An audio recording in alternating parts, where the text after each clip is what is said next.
Welcome, welcome, welcome to another long overdue episode of Find Your Free, the podcast. I am Rachel, and I'm your host. I'm going to take a quick look at the camera here. We're actually doing this podcast with an audio-visual component. So this is a brand new setup for Find Your Free, the podcast. We are now in our home. We have landed in Georgia after 4 years, just about, of being in Georgia. I had to count that. After about 4 years of being in Georgia, we have finally landed in our home, our space. This is the setup. So I don't know if I'm going to release the full visual of this, but we being me and my partner, my love, David, shout out to you, David.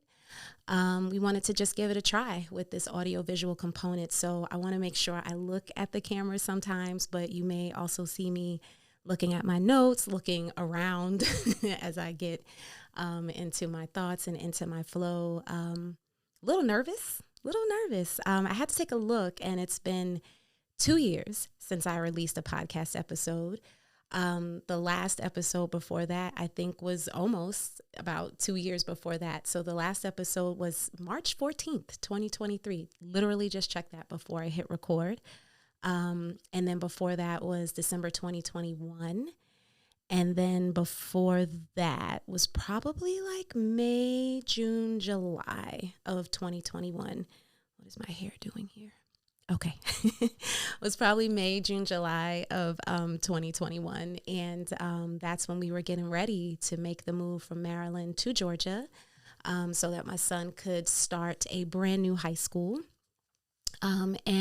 That was the last time I sort of regularly recorded a podcast. So I feel a little nervous being back in the seat. It's, I just feel like it's been a while, and there's been a lot of life that has happened since I last sat down with the microphone. So I wrote some notes to really keep with a flow. So y'all know I'm a yoga teacher, one of the many, many things I do as a wellness practitioner and as a healer and as a healing presence, on this earth.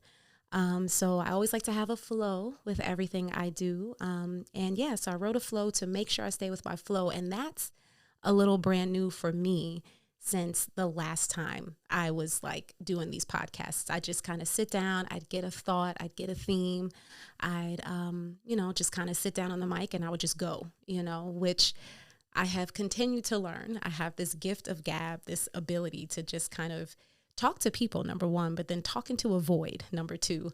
I would just sit down and just go. But I wanted this particular episode to be intentional.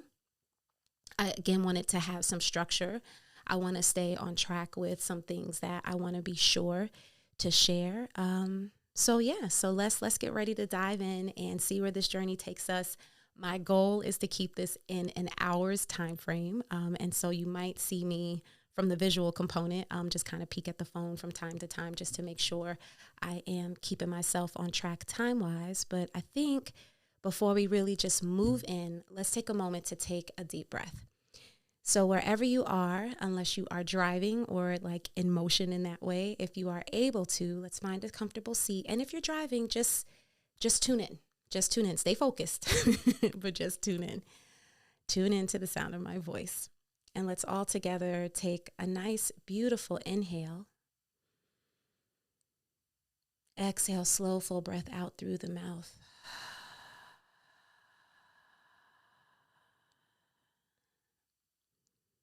If you are more stationary, maybe at home or you're listening to this at work, grounding your feet on the floor, resting your hands on your lap, softening your shoulders, softening your elbows, maybe closing the eyes if that feels good, just for this moment.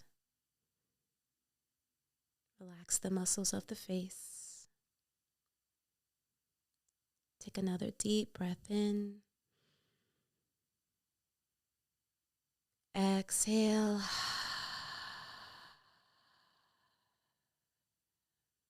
One more time, deep breath in. Fill yourself all the way up. And exhale, exhale, exhale. All right. Well, I think I needed that as much as anybody else who might have needed a breath. So let's go ahead and dive in. So, where have I been for the past 4 years? So, those who were following this podcast, keeping up with the episodes, know that, yes, I made this journey from Maryland to Georgia. We're not going to get into all of that today because I have 2, maybe 3 episodes around that whole journey. So you can go back, look in my library of podcasts, and, find those episodes around like April, May, June 2021. But yeah, we landed in Georgia, and those who may recall as well, for those who are new here, we were trying to find a place to purchase when we were moving to Georgia, right? So we were moving from Maryland, and we wanted to buy a place in Georgia that at the time the interest rates were really low, and we just figured, okay, this is a time, let's buy our place, we'll land. But it was a crazy time in the market. And so we were having to do like video tours. We were getting outbid. Anybody who might have been in the home buying market at that time might remember, what it was like. And so ultimately we just ended up renting a home. But we rented this home just like we were going to purchase this home or purchase a home. We rented it sight unseen. And so we saw, we saw the Zillow, we saw it online. We saw the pictures. Our realtor went, did a whole video tour, looked all good on video. So we were just going to show up to this house, sight unseen, and pull up. We did. And, it was a beautiful home, but it just wasn't my home, our home, right? It wasn't what I would have picked for myself or for us as a family. Had we been here in person, kind of able to look at things. And I had a moment with that. I think I might have shared that in an episode back then.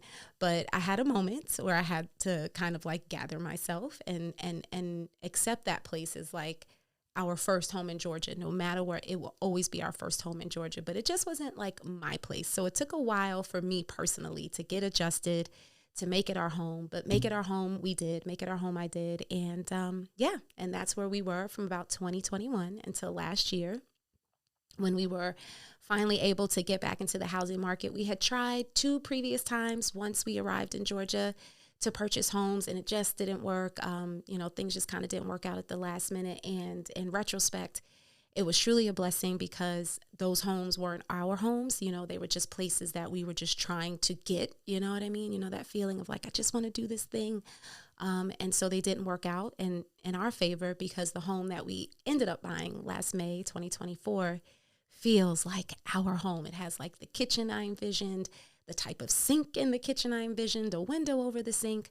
It doesn't have all of the things that we wanted. We wanted a basement. We don't have a basement, but it was a happy medium for both of us and for what we were looking for. And yeah, it just feels like home, right? We're a little bit further out from Atlanta, a little bit of a more remote kind of place, but it's one of those places that's also like building up. And in a couple of years, like it'll probably be like the next, kind of big market, if you would, outside of Atlanta. So here we are. We're in our home. We're getting settled. We have a beautiful studio space now that both my love and I can work out of. And so we moved into our home.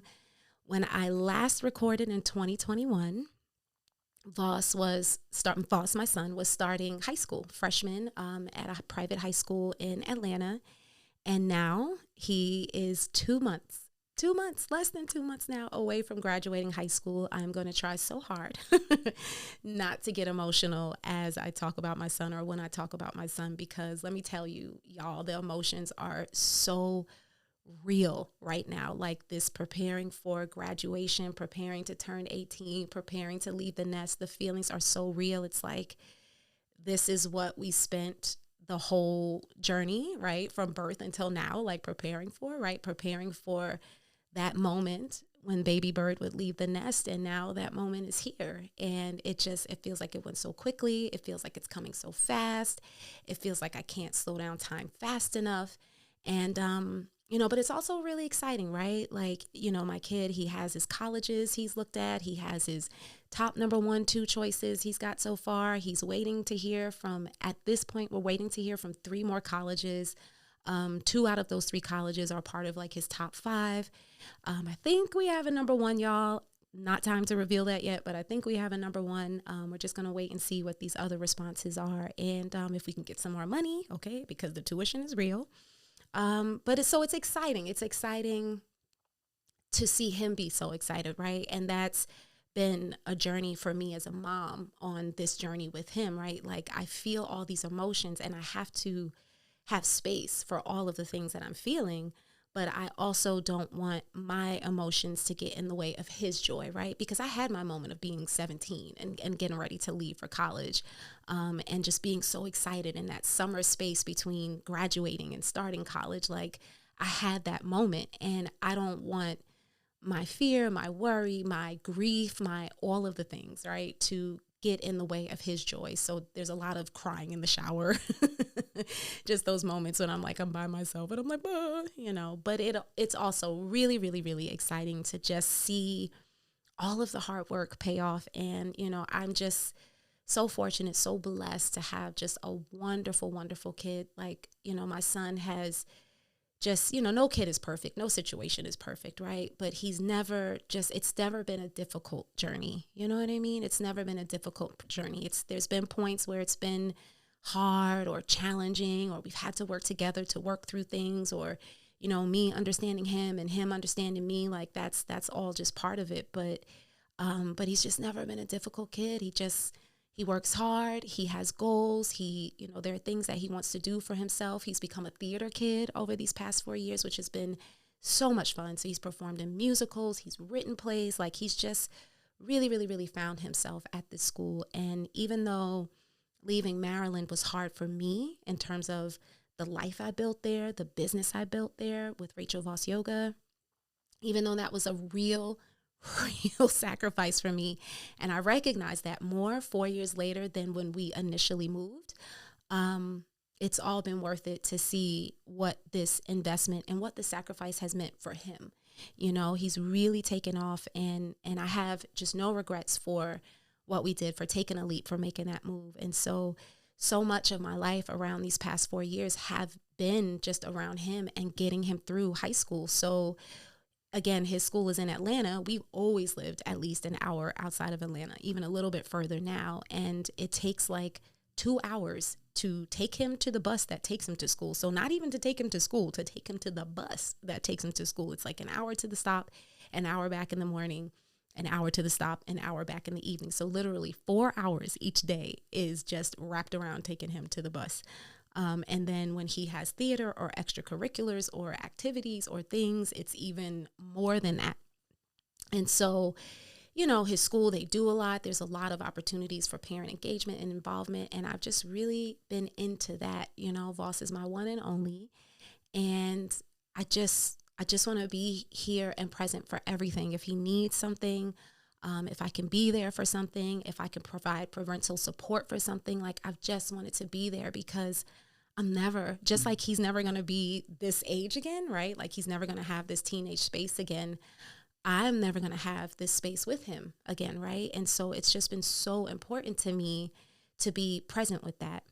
And I'm not going to dive deeper into that right now, but I am going to come back to that point later on in this podcast, because I just kind of want to make sure I am staying with the flow, y'all. So also behind the scenes, I believe I shared in some of the other podcasts that I had a part-time job with a graduate school based in Maryland that focuses on integrative health. And I got that job, y'all, 8 years ago now. I can't believe it's been 8 years. And I got it for just to have some steady income, right? I got it about 2 years into the journey of leaping and finding my free, of leaving the corporate world to pursue my work as a wellness practitioner. But I was raising a kid, had a mortgage to pay, food to keep on the table. So got, this part-time job just to make sure no matter what, I had some sort of steady income coming in and I could take care of like the basics, right?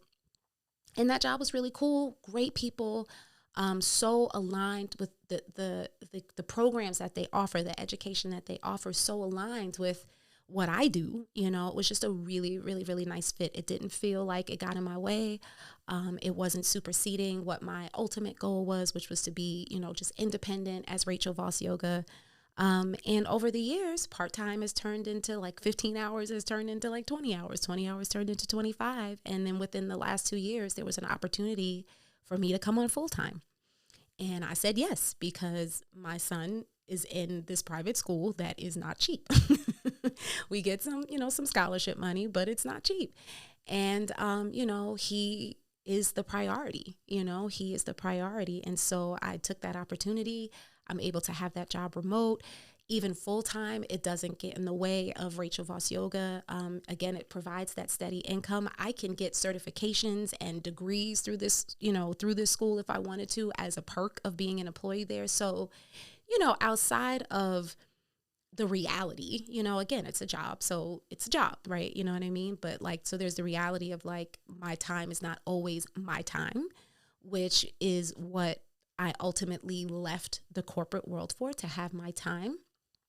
But it's not structured in such a way that it feels like it's encroaching, right? Like it's not encroaching on what I stepped out to do. And it doesn't stop me from, again, the business of Rachel Voss Yoga. It's been a blessing. I'm going to be using that word a lot. I am, because, I'm just in a place where I'm seeing things coming together and lining up. And it's just like, wow, that's really cool. The universe looks out. But it's been a blessing in terms of just helping us get the home that we purchased, right? Helping us get the mortgage for this home.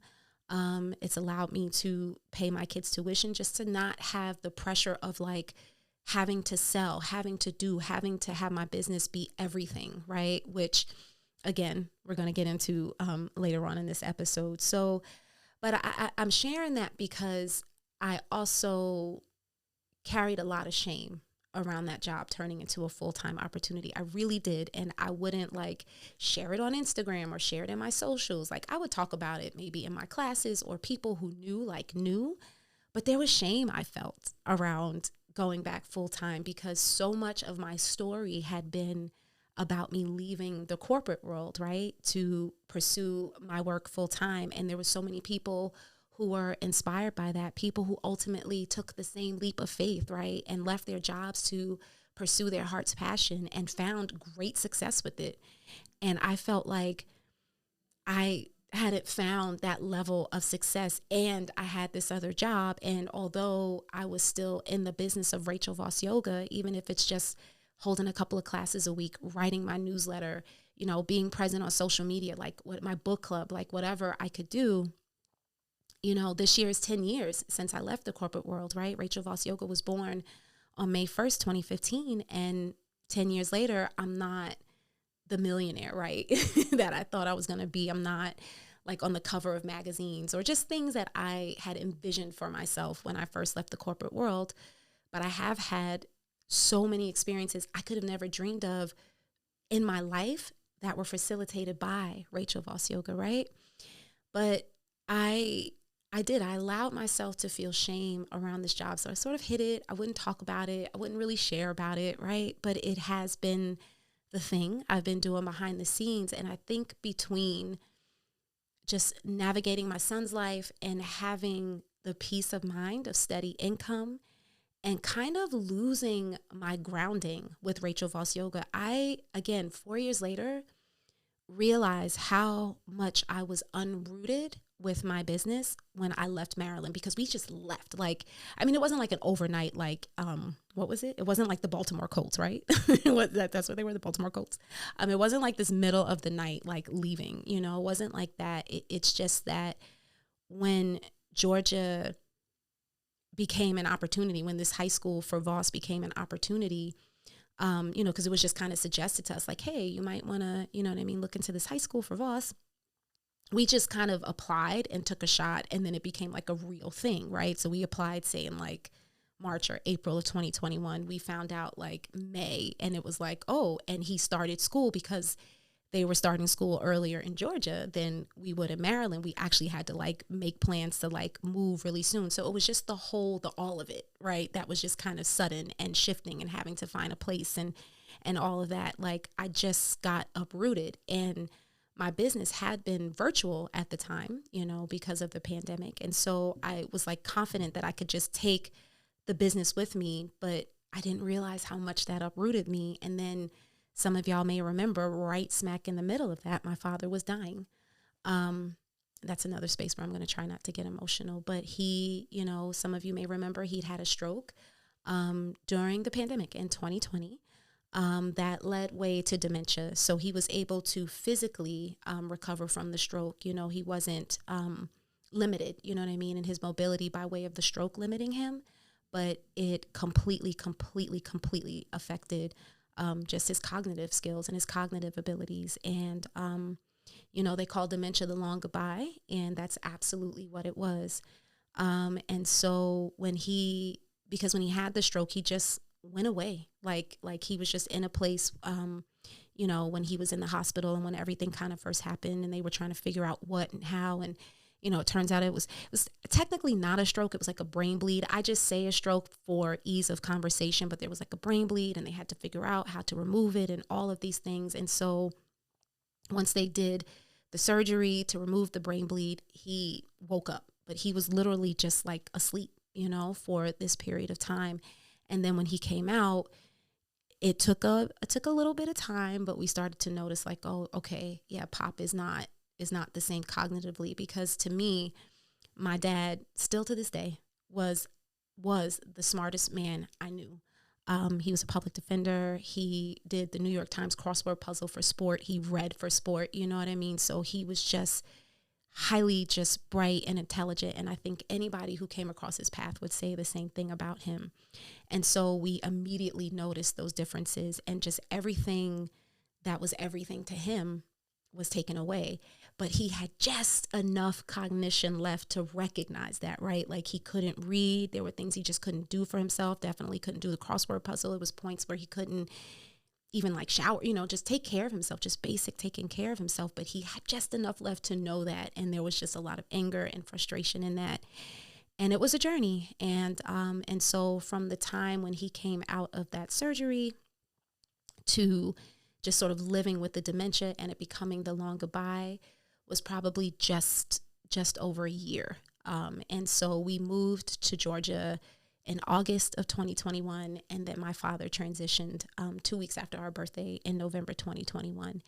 And I don't ever say, feel, think that I can overcome grief, right? Like, because what I have learned, and I've experienced grief before, profound grief, right? But nothing compares to the grief of the loss of a parent.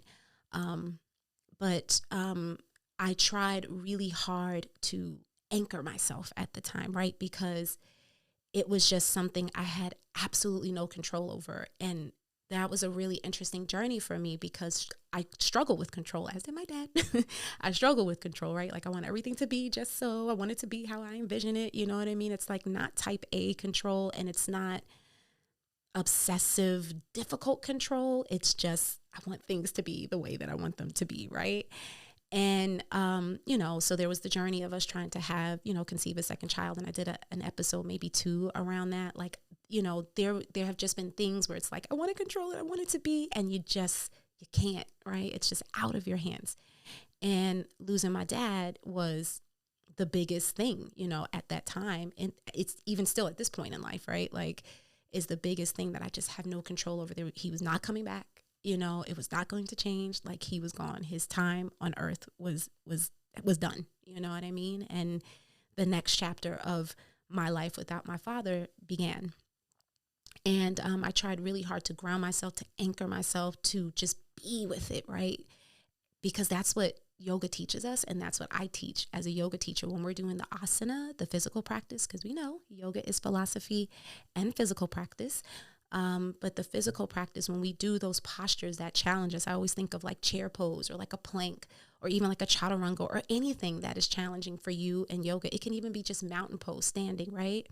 Shavasana, another difficult one for a lot of folks, as relaxing as it is, it challenges you because you just have to be there, right? Meditation, you just have to be there. Not you just have to be there, but the goal is to just be there. And so that's what I tried to do with my dad. I just tried to like be with it.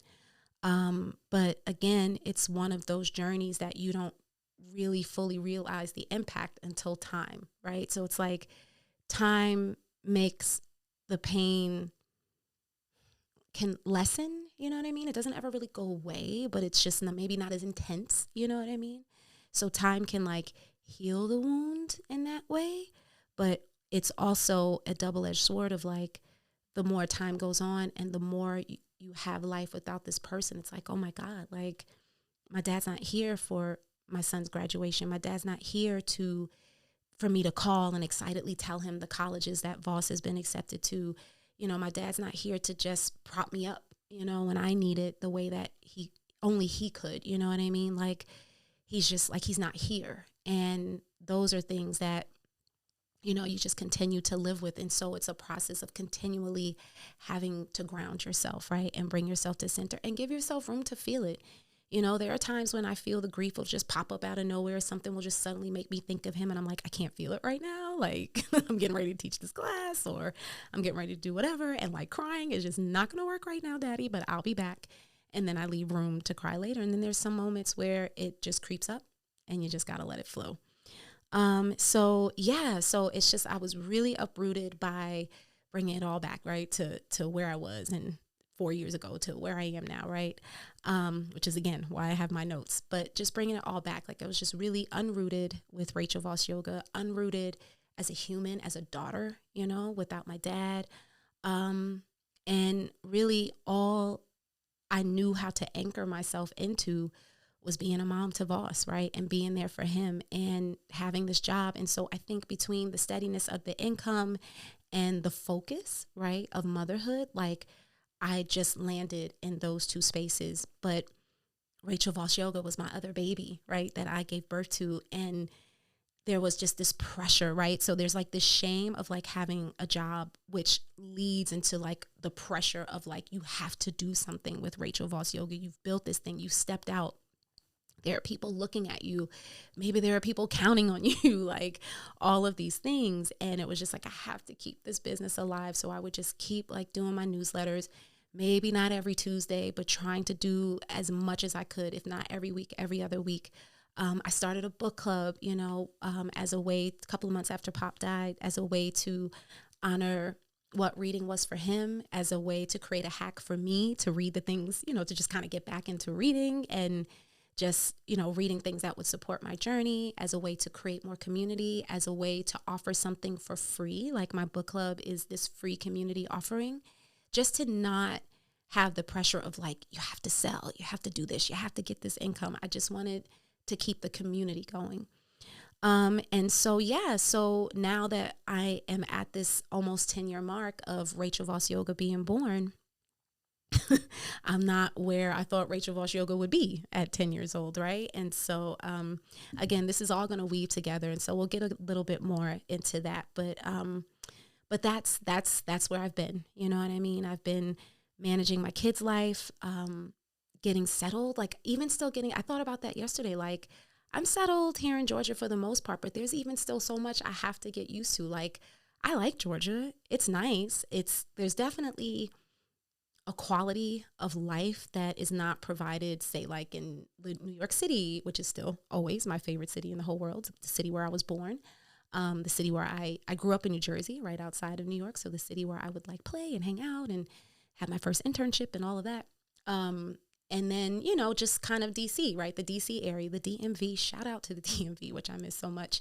But even then it's gotten like crowded with people who have moved there, which is what leads to the increase in the pricing of homes and all of that, right? So in the South, well, Georgia, I'll speak to Georgia at least, Atlanta has definitely become an increased market. But when you get to markets just outside of Atlanta, again, like where we are, you can still get like a nice home at a decent price with space. And like, we have this beautiful backyard space, this beautiful screened-in porch, right? So it allows for a quality of life that maybe we couldn't afford or have access to if we were still in Maryland or if we were in New York. So in that way, being in Georgia is really cool. My mom has since moved down here, so it's really beautiful having my mom. Two out of three of my brothers live here now. And so when I was in Maryland, I was away from my family, always 4 hours at least away from my family for the better part of 20 years. So it's nice to now be like close to my mom, to be able to be with her, to make chicken noodle soup and give her some, you know what I mean? Like all of the things. So there have been high points of moving to Georgia, but it's still not like my state of preference, right? Like, I love Maryland. Like, Jersey is home, but Maryland is Maryland. Like 20 years I lived there. Maryland is recreational, if you know what I'm talking about. I prefer to live in a recreational state, or at least a medical state, right? If you know what I'm talking about. Happy 420 next month.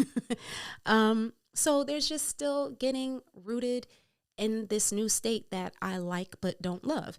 Now, I did feel that way about Maryland when I first moved there, but I don't know that I will end up having the love affair with Georgia that I did and still do with Maryland. But who knows, we'll see where life takes us. So there's just been all of that, right? There's just been all of that. And so here I am, just about that 10-year mark of Rachel Voss Yoga, still trying to figure things out. And that leads me to the next part of my flow, of what actually brought me out of the dark and back onto the microphone. Just looking at my notes, I will say I have done some things over the past 4 years, because I don't want to sell myself completely short, right? So I still have my classes. I have my newsletter. I did actually do some in-person teaching at a studio in the area, only for a couple of months. It was something I wanted to do because I felt like I had to do it. Like I felt like I had to get out and be in person and be in community again and meet people. But it just was a little bit of a clunky experience in terms of the distance, the timing, all of that, the people who were not coming, kind of like signing up but not coming. So it lasted a few short months, but it was nice to get out again. But it was also a reminder of like where I am now, you know what I mean? Like when you build a business the way that I have as a solo yoga entrepreneur, like I venture to think many of us who might be out there who have launched their own yoga-based businesses, right? You have those early days of like taking every class, teaching every client, trying to get every gig you can get, whether it fits or not, whether it's upside down in terms of what you get paid versus what it costs to get to the class or to set up for the class. And I had been through that. I had kind of paid my dues with that. And it's not a knock on that studio. It's just that the experience felt that way again. And I was just like, I can't move back like that. I can't do that. Like, I don't know exactly where I am right now. I don't know what going forward looks like, but I know I can't do that. So that lasted like a couple of months. And I think, unfortunately, that studio ended up closing its doors. So, it kind of all worked out in the long run anyway. But I did briefly teach in person for a while. I led a retreat in Barbados. I think that's what my very last podcast episode was about, the one that I did in March 2023. I think I talked about no, it wasn't the retreat. It was my trip to Barbados. That's what it was. It was a trip I took to Barbados with my love.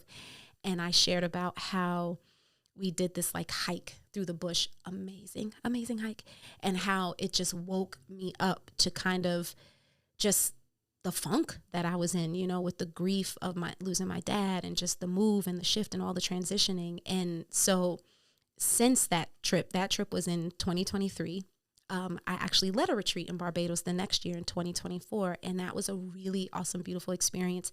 I took the women through sort of a hike through the bush, not as intense as our hike was, but a whole just kind of like, we went to like just sort of like this remote place with like a waterfall, and but there were like it was kind of like in the woods, but not in the woods. It's like the woods, but the beach was kind of nearby, but we could build a fire, and we could take we could stand under the waterfall, we could sit in the springs. It was like one of those places, right?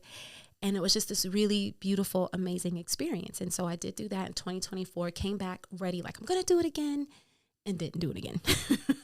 The book club is still going. Even the book club was on life support for a while, right? Because we met regularly for a year from March 2022, I think, to, maybe about 2 years, to March 2024, Aprilish 2024. And then when we got in the hustle and bustle of like moving and buying our house and doing all of that, I just paused it because there was just so much with that. And then we resumed in February.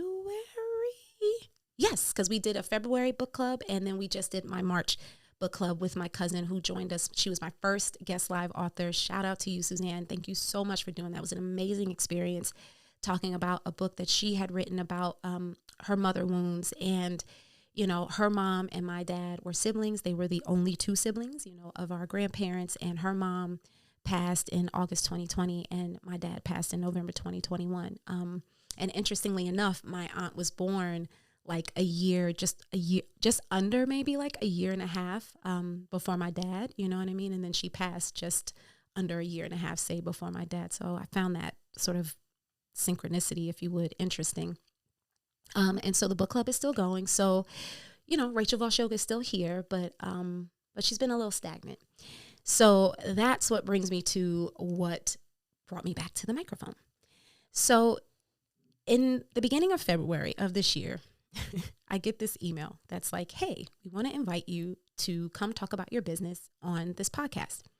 And the podcast is hosted by this dude who has a really big following. So he has this like popular podcast, and I'm not going to say his name. I just don't want to reference anything because I don't want anything getting clipped up with me saying anything untoward or just taken out of context. Like I don't. So I'm not going to say name. I'm not going to say the episode. If you know what I'm talking about, you know, if the podcast episode, if you know what I'm talking about, you know what I'm talking about. If you're interested, then maybe send me a message offline and I'll point you in the right direction. But I have learned a whole lot this past week.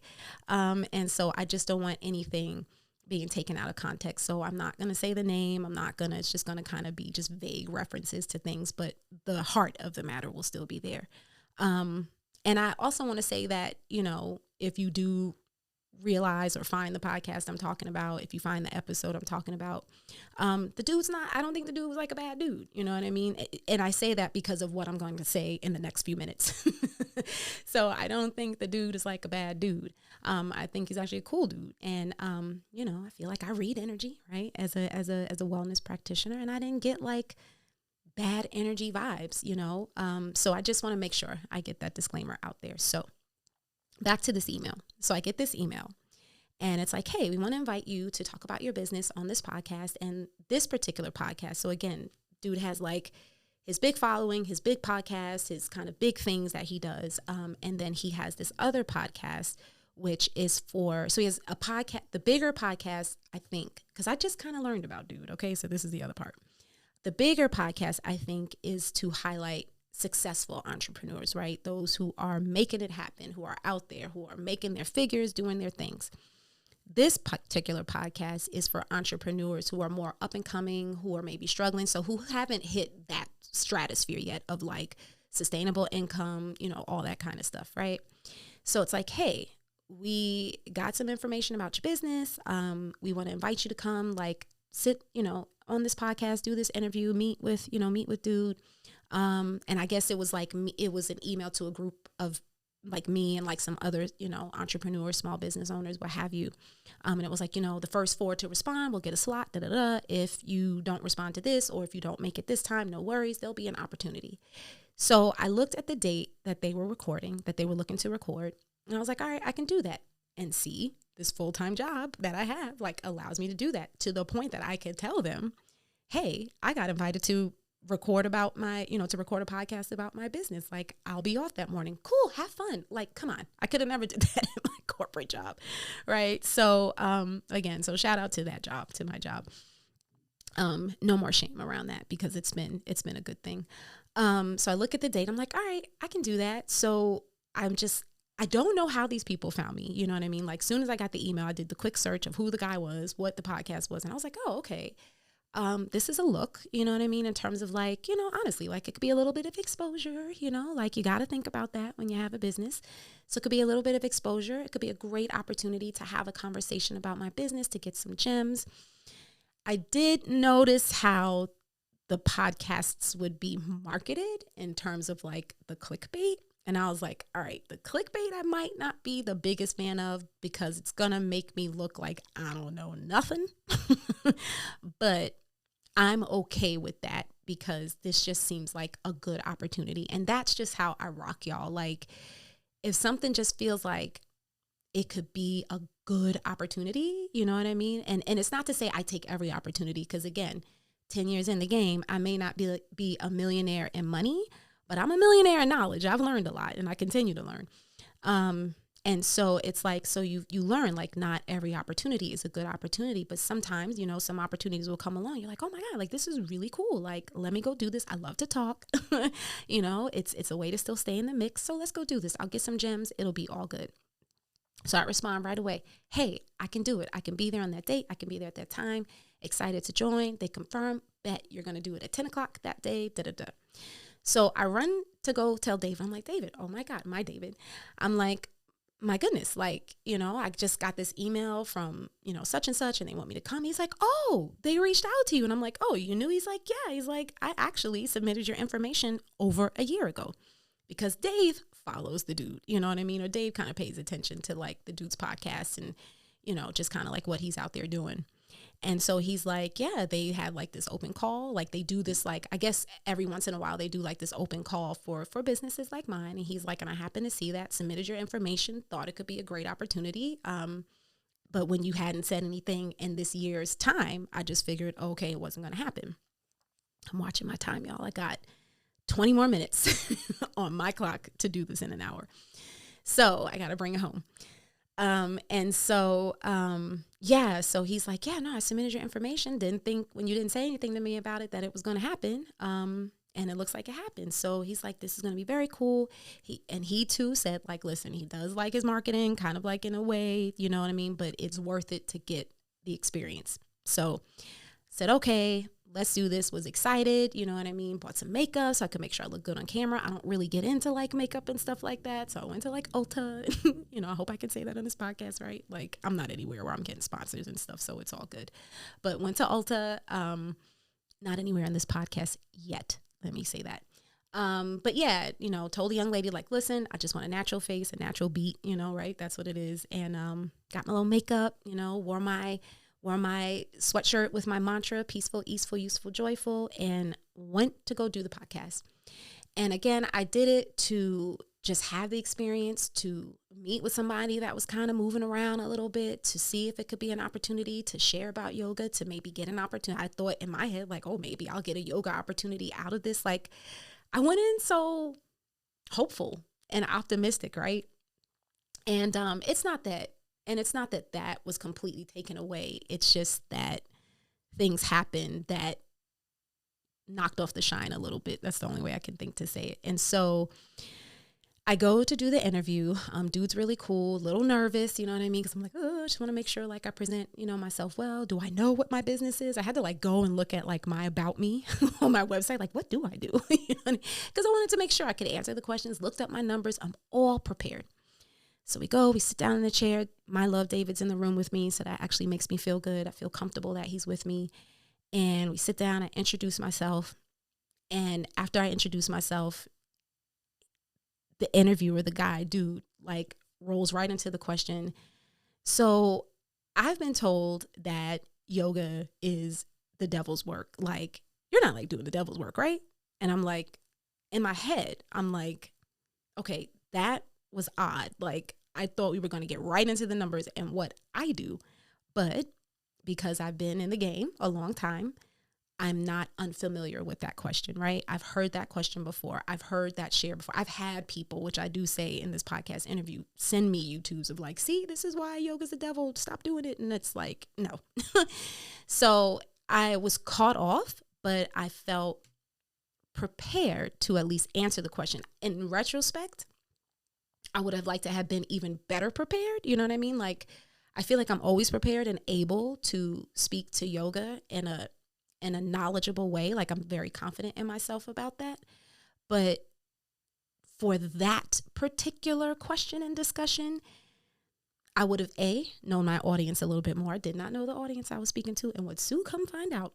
And B, just to make sure I wouldn't say anything that could be used as clickbait and used to create a firestorm, right, on social media later on. I would have used, just like I said, I'm not saying names and I'm not doing this so that I don't get clipped up. I would have been prepared to answer things in a different way. But because I'm me and I'm just open and honest and like nothing to hide really, you know what I mean? Like, I just share and again, learn from that this week too.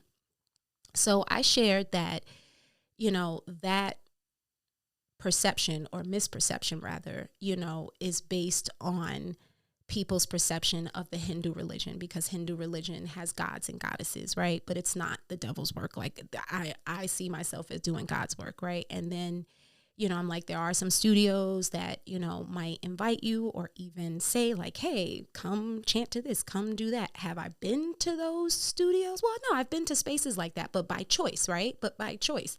Now, not every studio I've gone to has done that, right? So, but if I've been to like an ashram, or if I've been to like a particular Ashtanga studio, just certain studios that are very, very, as I said, wedded, but it's not even wedded.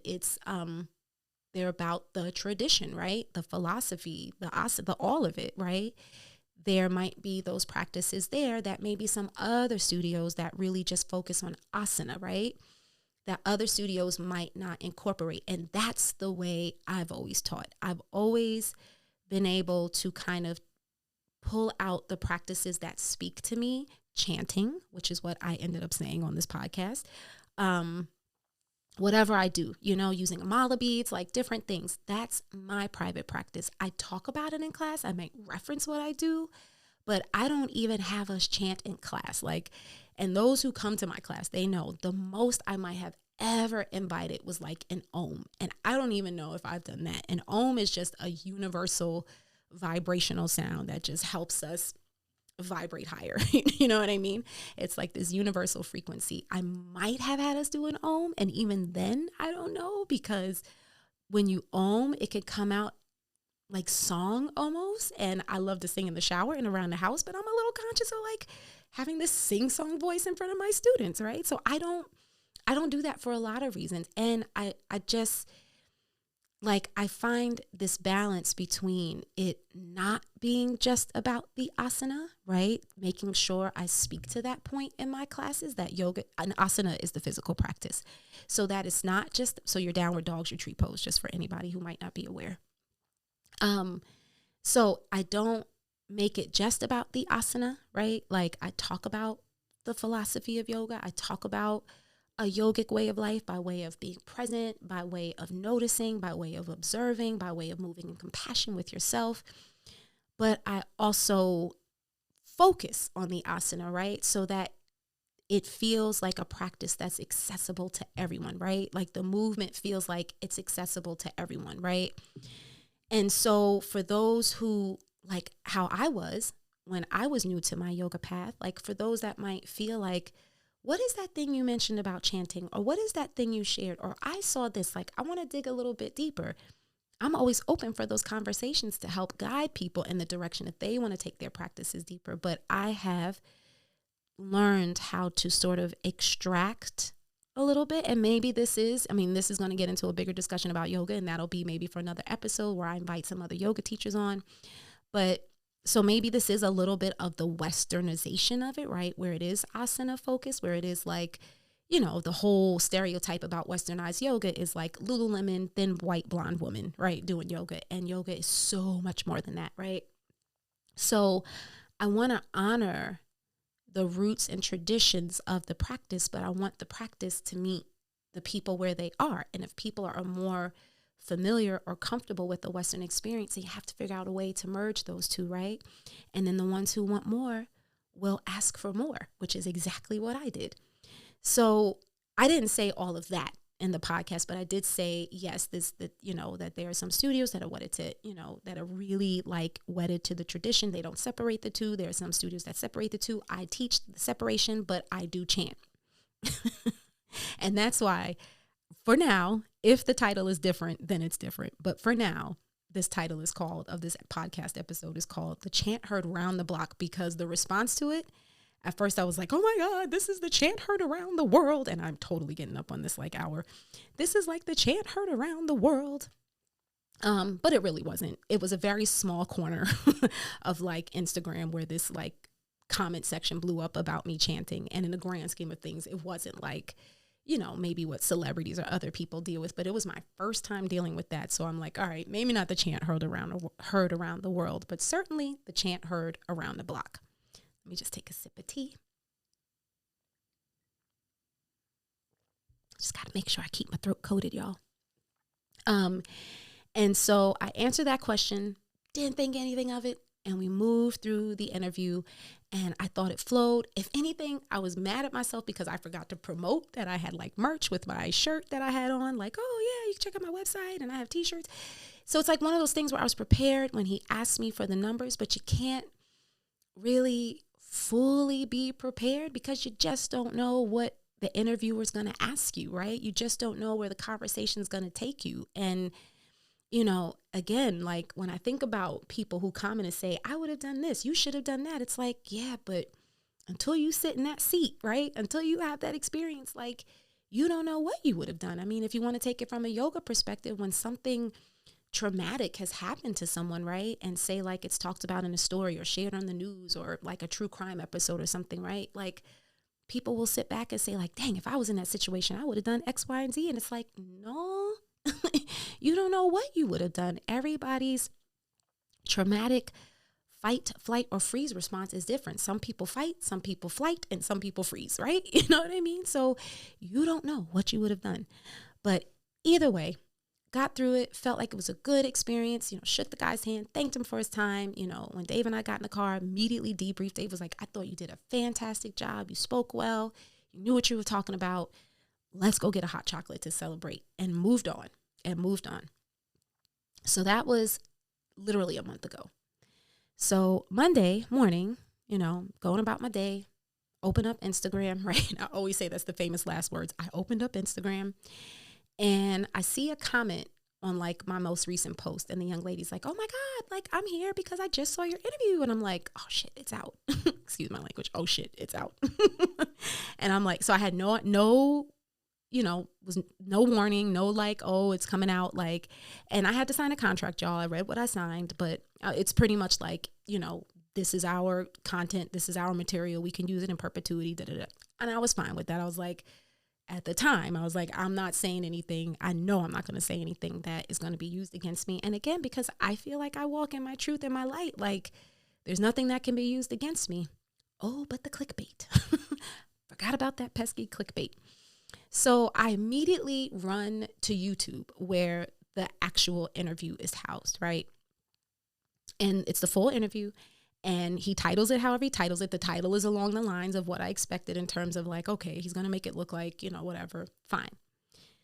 So I see like one comment about, yeah, she really is worshiping the devil. And then I see another comment about she shouldn't be chanting. And then I see another comment and I'm like, wait a minute, where are the like questions about what I'm doing in my business? Where are those questions? Like, or just, oh man, like keep going, like just anything, right? Like she doesn't know what she's doing or keep going. Like, but it was more of like this devil worshiping comments and chanting comments and just, you know what I mean? Like repent for your sins comments, right? And I'm like, ew, that's like, what? You know what I mean? Like what? And I'm like, okay, well, whatever. The question was asked. The audience that spoke to was there. So they're going to make their comments, right? So go back to Instagram. And by the time I go back to Instagram, I am tagged in a clip that says, is chanting a good business practice? Now, let me say, if that interview was done with another yoga teacher within sort of the spiritual wellness, you know, that kind of community, that probably would have been a great clip in terms of like, is chanting good for your business? Yes. Yes, it is. You know what I mean? Yes, it is. In that world and how it was flipped and bounced, it got turned into something else. It got turned into just salaciousness. And first it started off with 5, then it started off with 10, then 20, then 100. And I think that thing is up to 200. I don't even look at it anymore, of just comment after comment of she's delusional. She is lost. She is serving 2 masters. She is this, she, devil, demon, chant. She's a liar. She's this, you can't trust her. I mean, ugh. And I was like, okay, I was maybe prepared for people who don't know me to say she's bad at business. I was prepared for people to even say, dang, she broke. You know what I mean? Because he talked about how I like make like maybe $100 to $200 a month off my classes when I offer them. I was prepared for that. I wasn't prepared to have to defend my personal beliefs. And it damn near felt like an assault on my character. I call it assault on my character. You know, it's not that anybody was like, she's evil, but it was evil adjacent, you know? And what it was for me was my name being associated with demonic work, my business being associated with devil worshiping, and yoga being associated with that. And I think beyond my character, beyond feeling like I had to defend myself personally, it was yoga being centered in that way that devastated me. I would never, ever, and I've said this in an Instagram story, like in a share, I would never center yoga in that way where it can be clipped up and used as fodder as to why it's the devil's work, as to why Christians shouldn't practice yoga, as to, you know, just it's this demonic thing. And I watched not only the comments, but I watched the shares. And that thing must have gotten up to like 150, maybe 200 shares.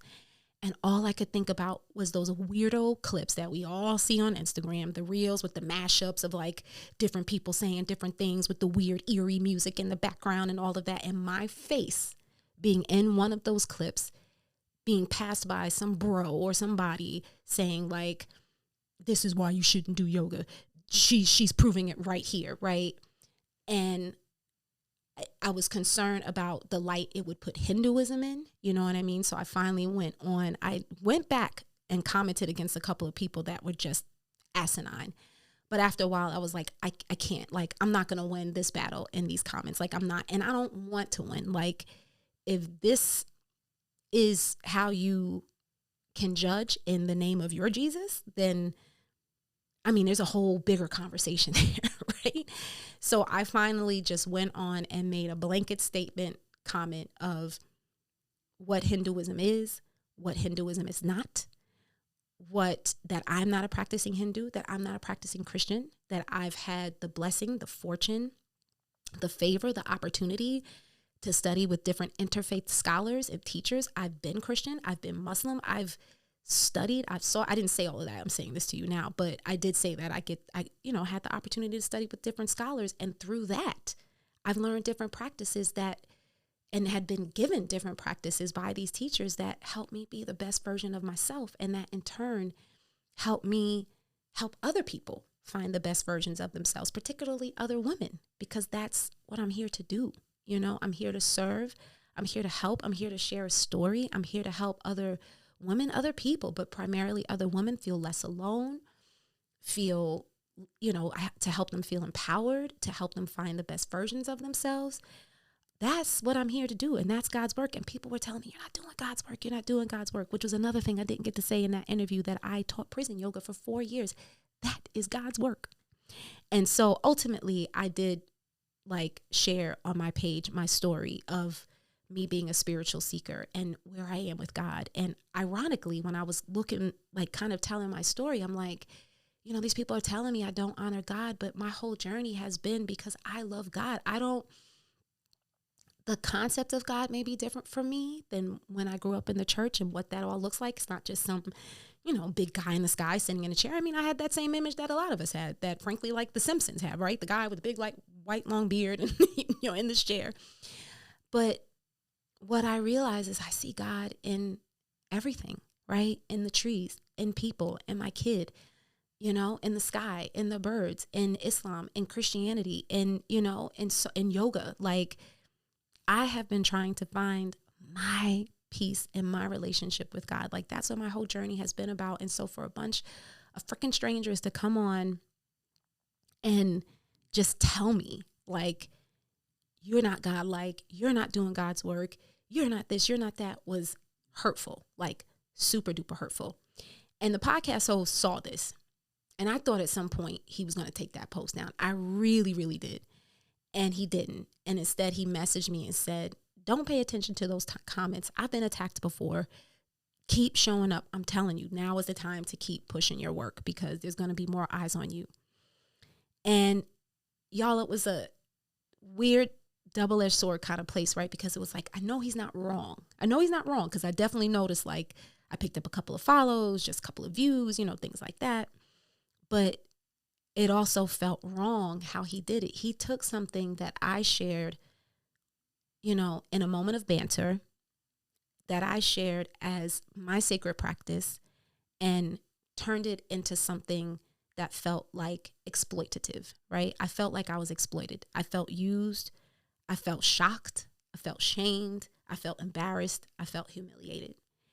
And it's been almost a week since that comment explosion happened, and a lot of those feelings have subsided, although there is still a little bit of like, humiliation kind of hanging around, because now I'm just like, how many people have seen my face? Like, gosh, Rachel. And now what I wasn't worried about before, as far as looking like not this super successful business owner, which I never, and that's why you got to walk in your truth, y'all. I always showed myself as still here. I never showed myself as more than what I was on Instagram. And in fact, I would say, like, I know no classes maybe, but I'm still here, y'all. Rachel Voss Yoga is still here. I'm still showing up, even if it's in this post, even if it's in this book club, even if it's in this newsletter. Like, I am still here, y'all. I have shared myself as a mentor because I can be a mentor, because the guy was like, whoa, you can't really be mentoring people. And I'm like, okay, maybe I can't teach people how to have $1 million business yet, but I can teach somebody who's interested in becoming a yoga teacher. I can mentor them. I can mentor somebody that's considering leaving their job to become a full-time yoga teacher. I can mentor folks who are getting ready to step into the path that I have now been on for 10 plus years and counting. So I can mentor, you know what I mean? That's, even this podcast to a degree is mentorship, right? Is providing a story, providing insight, providing a gem, providing a lesson through an experience that I've had to enable, help, empower anybody who might be listening to this. So I can mentor, okay? It's just a matter of what. So, I never presented myself to be more than what I was, you know what I mean? And, so coming back to it all, it just felt like I still feel humiliated, because I kind of lost my train of thought for a second there. I still felt humiliated because now my face is out there. And again, when I left the interview, I didn't feel embarrassed that, like, okay, the world is going to see that I don't have this $1 million business, but now I do, right? And that's where I realized the importance of mental health, because through like how comments can really affect a person's mental health, because it almost got me this week, y'all. And I'm not saying I have like the best, strongest mental health, but I have practices, right? And I've learned how to navigate very heavy situations, i.e. my dad passing, and learn how to just be with it, right? Doesn't make it easy, doesn't make me perfect, doesn't anything. I just learned how to be with it. And so if I didn't have that, because even then I was letting some of those comments take me out. If I didn't have that, I would have been a mess. I would have been a mess. And so it really helps me better understand and better sympathize with people who do struggle with mental health based off of social media. I'm a Gen Xer, right? So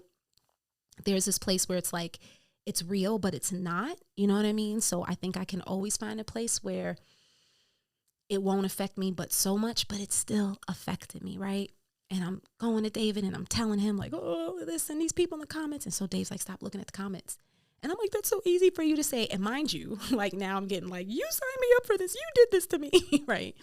But even then I'm trying not to be in that, because I was so excited the day of, right? I wasn't going to let this whole thing get turned around and turn me all around, right? Like, I know what his intention was for sending in my information, to help me face some things that maybe I wasn't facing, to have some conversations that I wasn't having, to ultimately find success with my work, right? Like, that's why he didn't do it so that this guy would ask me a question that he ultimately would use as clickbait that would have me, deal with all of these like negative, judgmental, ignorant comments. You know what I mean? Like, he didn't do that. But in the moment you could feel like, you did this. If you didn't send my information, I would have never been, So when he's like, don't look at the comments, I'm like, easy for you to say. Like, if this was your craft and your art and they were out there calling you all kinds of names like this, you would feel some type of way. And, and I could feel. So at the same time, y'all, I'm doing this restorative yoga teacher training, right? Which I did my assessment just a couple of days ago, passed it, did well. So I'm excited about that.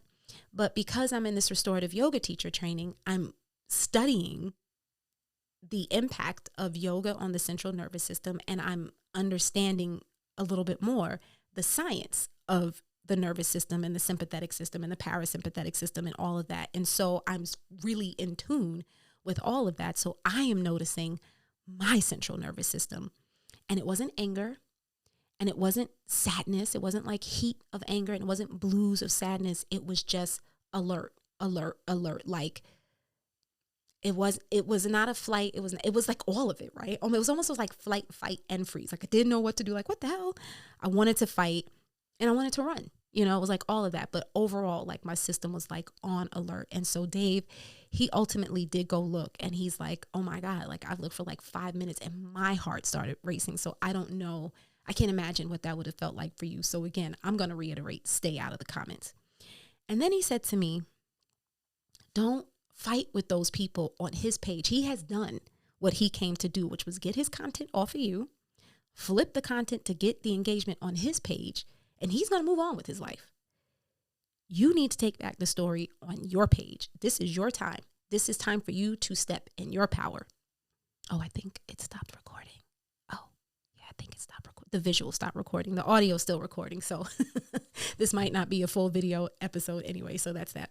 But anyway, so he's like, this is your time. This is your moment. You know what I mean? Like, take back your narrative on your page. And when he said that, y'all, that's what I'm telling you, like finding healthy partnership and working for it. You know, Dave and I have had a journey, you know what I mean? And that's for a different episode, but we have gotten ourselves to a place where I can say, I feel like I can confidently say at least that we have really navigated, created, and committed ourselves to like a healthy partnership. And that's why it is so important. So please, like, I'm not telling y'all what kind of person to date or how much money they should have, but find somebody who's good for you and to you, right? Because again, another episode for another time, the marriage that I left, which is part of my story, was nothing like that. So to finally be in a place where, you know, you have this kind of partnership where your person sees you, it's not always perfect, it's not always easy, but in that moment,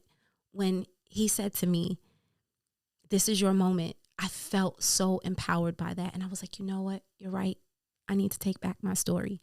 And so I went on my page and I didn't, you know, and it was also important to me to move with grace. So I didn't, you know, go on my page and blast him. I didn't go to him and say, why did you do this? Even when he left me, you know, when he gave me the DM about like, don't pay attention. Like, even then I was just like, oh, you kind of jacked me up. But even then I didn't say like how I really felt, like you used me. Like, I just was like, don't do anything that is like emotional, right? Like, just don't. Like, I mean, I shared some feelings in my stories, but I was like, don't do anything that's emotional, because right now your response to all of this has to come from a place of yoga, because you are going to teach yoga and how you respond to this. Like, this is the biggest lesson that you could tell anybody or teach anybody who's watching. And so I chose grace. And I chose to focus on me, you know, my experience kind of going through this. And even then, when I was sharing my stories, I didn't like 1 or 2 posts I might have directed to the podcast, because I still did the podcast, right? So it's like, okay, you know what I mean? Like, go see the episode. And I didn't want to hide from it. As much as I wanted to, I didn't want to, you know what I mean? I was like, I have to own this. I have to own this shit.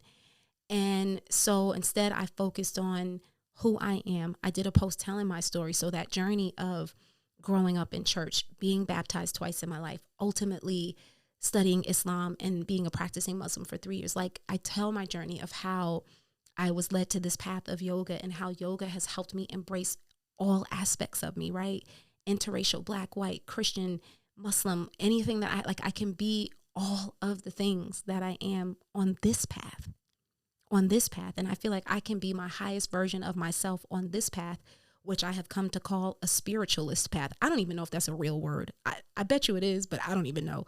It's just a word I felt like I had to come up with to, not even like I felt like I had to come up with, but that just came to me as a way to codify myself, right? Because in this Western world, it's very much like, who are you? What are you? Define yourself. So it's like, I'm a spiritualist, which I know the folks who call me a devil worshiper will say, oh, that's still another, you know, but I'm not thinking about them. But that's what I consider myself.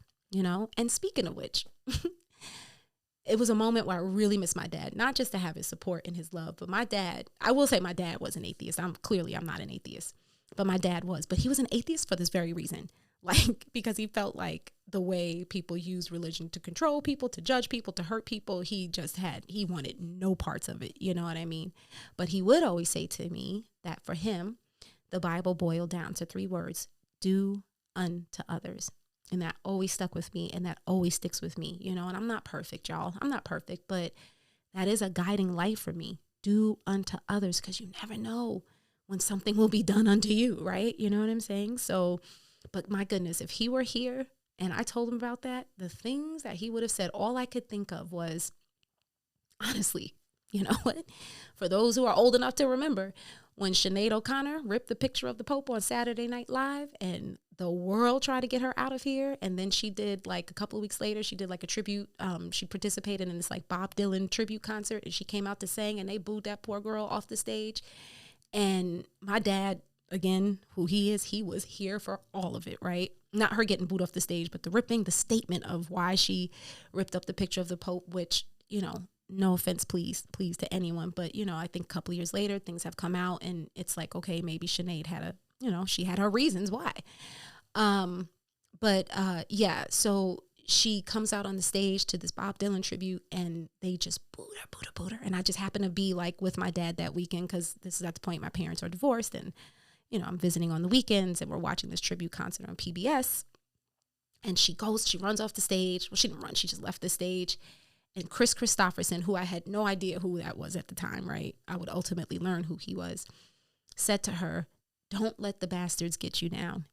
And my father loved that. And I was like, "What does that mean, Daddy?" Because I was, 13, 14 at the time. And I was like, "What does that mean, Daddy?" Like, maybe even 15, but it was just still like beyond me. Because again, I didn't know who Chris Christopherson was. And he's like, oh, he's telling her, like, don't let those bastards get you down. Like, you go out there and you stand in your truth. And then ultimately, I would come to learn that Chris Christopherson has a song called "Don't Let the Bastards Get You Down." And I thought about that. And I really tried to center myself in my dad's spiritual presence in my life, right? Like, even my dad would think like spiritual, whatever. When I'm dead, I'm gone. And I'm like, I know you're out there somewhere, Daddy. But I tried to anchor myself in that, right? Like, don't let the bastards get you down. But I was just like, geez, well, these comments are exactly why my father felt how he felt about some things. But through David's encouragement of just reminding me to remind myself of who I am, to take back my story, to take back my narrative, was super duper empowering. And from that aspect, when the guy messaged me and said, don't pay attention to those comments, that's the aspect where he was right. So between him saying that and Dave saying, take back your story, that's what I did on my page. I started promoting who I am, started actually sharing a little bit more. I'm a little more active. And the truth was, I have been a little bit stagnant, as I've shared, right? So this is how I said it was going to all come together. This is where I said it will all come together. I haven't been stagnant in life. I've just been stagnant with my business. And what this week really made me realize, going through all of this with the comments and stuff, is it had me reflect back on when I first quit my job. And I first submitted my notice in February of 2015, and I left on April 30th. And my son was 8 years old at the time. And at that same time that I quit my job, his father decided to just straight up split from his life, like moved from where we were in Maryland. We were already divorced at the time, but we were still living in Maryland, both of us in the same state. His father split, showed up to my door one day at 6 o'clock in the morning and said, "I'm out. I'm moving to Hawaii. I don't want to be here anymore." And I'm like, huh? Like, just like that. And he split. Didn't say goodbye to our son. Gave our son no heads up, no explanation, no nothing.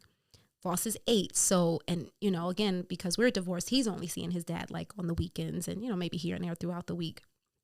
So I had to explain to him, your dad moved, but, you know, at 8, he's like, okay, but, you know, like, he knew something wasn't right, but I guess he just couldn't fully grasp it fully in his mind until, just as I said, like with my dad, when my dad passed away, you know, his father didn't pass away, but it wasn't until time passed that he realized, like, wait a minute, no, my father's not here. He's missing this. He's missing that. He's not calling, you know what I mean? He started to recognize that his father's presence was missing from his life. And, you know, he was in elementary school at the time, and I loved that elementary school. Loved that elementary school. Went up to 5th grade, but it was around that 5th grade year, right? 10, 11, when, you know, kids start tapping a little bit into that mean phase, and they get into tweens, and then it's the middle school years. And every teacher, every parent that I've known has said the middle school years are the worst because, you know, they're just mean. And he did. He started having a run-in with this group of mean girls. who just teased him about, different things, and who continued to bully him when he was in middle school. My kid went through like not severe bullying. Well, I shouldn't say not severe, because maybe it was severe to him, but he went through enough bullying. I will say that. So he got through 6th grade, and then he's in 7th grade. And then it was in 7th grade when the pandemic hit in the spring, the second half of his 7th grade year. So he went online, which was the best thing that could have happened for all of us, because it got him away from the people who were bullying him and able to be at home safely and just be able to stay in touch with the friends that were his friends. And then we decided at that time to not send him back to the middle school for 8th grade. We found a Montessori school in the area that actually had a K through 12 program.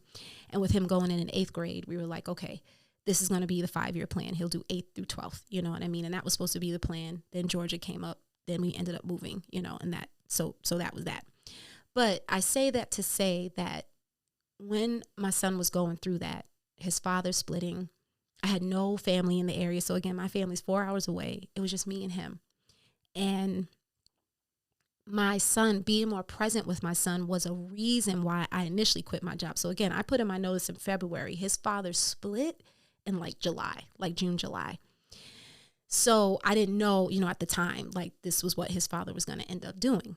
But I quit because I wanted to be in my purpose. I wanted to live in my purpose, but I was so tired of the commute and the work travel and all of the things that I was doing, taking me away from being fully present for my son. It was just too much.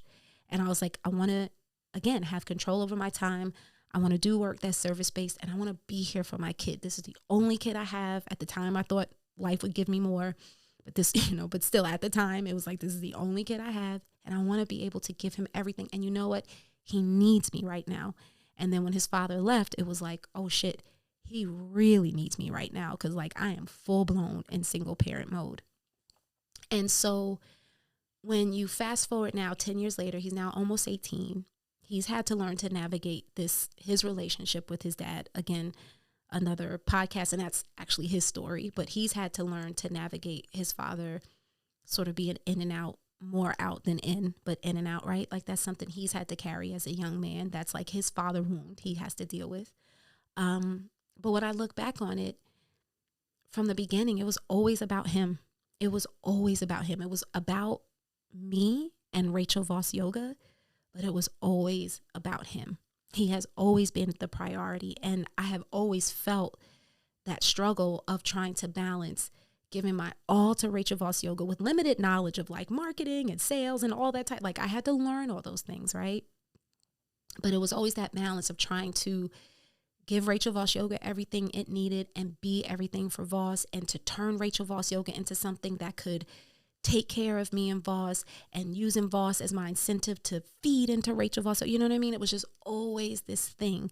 And it's not to say that there haven't been super duper successful women who were single moms and had their businesses take off, but my journey just was just different. It was my journey.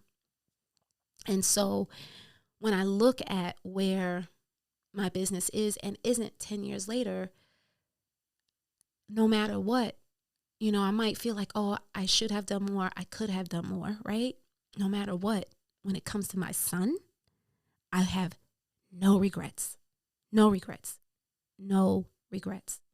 because he is thriving.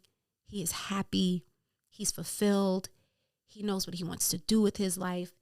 He's getting into colleges he's applied to. He's getting scholarships. You know what I mean? And I have been lockstep every step of the way. And I realize how important that is for children, and for children in this current world, right? Like, when he goes off to college, if he needs to come back home and stay at home for a while, like, once he's done and graduated, I'm not one of these people that's just like, get out into the world and figure it out. Like, your home is your home. You know what I mean? You got to do the things you got to do, but your home is your home.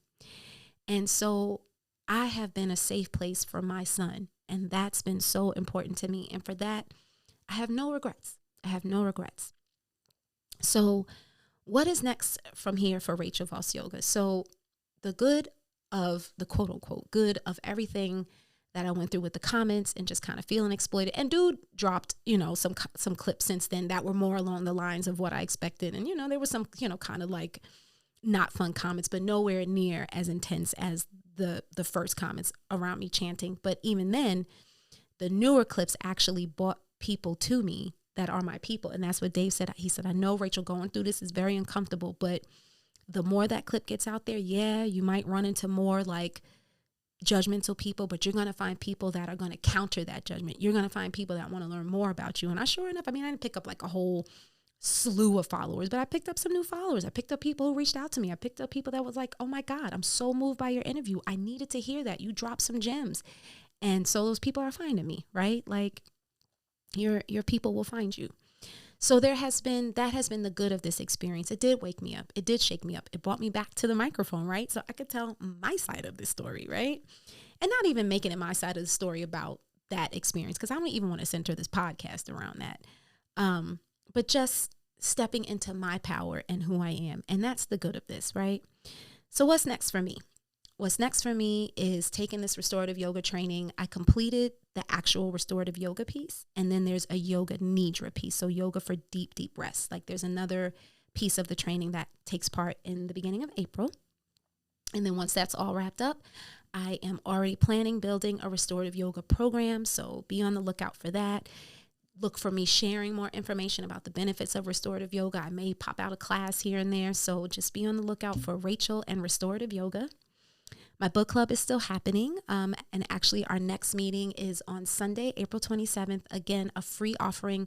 At first I had this book club open to all, but it is for women only now, because that's who's been coming, that's who's been benefiting, and that's what it's going to be about, y'all. So Rachel Voss Yoga is definitely going forward. It's been about women, you know what I mean, but it's there, that messaging is going to be driven home a little bit more. So we are meeting on April 27th. I have the book here with me so that I remember to shout that out.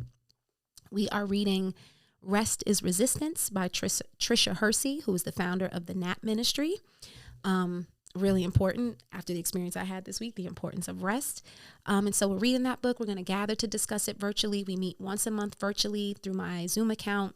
We meet for about 2 hours on a Sunday from 2 to 4. And it's just a really beautiful conversation. You don't even have to read the book to take a part, you know what I mean? Or to take part in the conversation, because there's so much that can be learned just from what is shared with each other and just having this beautiful community space of like-minded women. So April 27th, you can sign up through my website, through rachelvossyoga.com. Just click on the book club page. You can send me a DM if you follow me on Instagram. You can send me an email, rachel@rachelvossyoga.com. So we are still book clubbing, y'all.